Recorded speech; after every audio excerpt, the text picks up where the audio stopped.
చాలామంది డిప్స్‌లో చేసే పెద్ద మిస్టేక్ ఏంటో తెలుసా? చెస్ట్ వర్కౌట్ అనుకోని ట్రైసెప్‌ని ఎక్కువ ట్రైన్ చేస్తారు. కొంతమంది ట్రైనర్స్ కూడా క్లియర్‌గా ఎక్స్‌ప్లెయిన్ కూడా చేయరు. చెస్ట్ డిప్స్ చేస్తుంటే ట్రైసెప్‌లో పంప్ వస్తుంది అంటే నార్మల్ థింగ్ అని లైట్ తీసుకుంటారు. చెస్ట్ ఇంకా ట్రైసెప్‌ని ఎలా డిఫరెంట్‌గా టార్గెట్ చేయాలో కూడా తెలీదు. డిప్స్‌లో పెక్టోరియల్ మేజర్, ట్రైసెప్ బ్రాకియాయ్, యాంటీరియర్ డెల్టాయిడ్ అన్ని మజిల్స్ వర్క్ అవుతాయి. మీరు అప్రైట్‌గా డిప్స్ చేస్తే ట్రైసెపే ఎక్కువ వర్క్ అవుతుంది. స్టడీస్ చూస్తే ఈఎంజీ స్టడీలో గ్రిప్ చేంజ్ చేస్తే మజిల్ యాక్టివేషన్ మారుతుంది. అంటే నారో గ్రిప్ డిప్స్లో ట్రైసెప్ ఎక్కువ బయస్ అవుతుంది.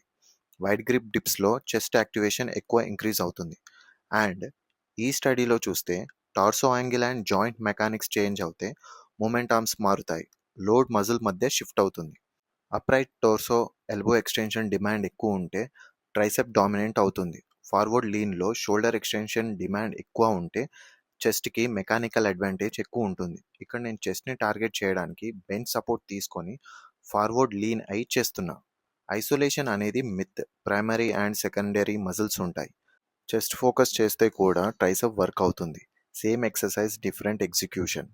మెకానిక్స్ చేంజ్ అవుతే మజిల్ బయాస్ చేంజ్ అవుతుంది. ఇలాంటి సైంటిఫిక్ రీసెర్చ్ ఫిట్నెస్ కంటెంట్ కోసం ఫాలో అవ్వడం మర్చిపోకండి.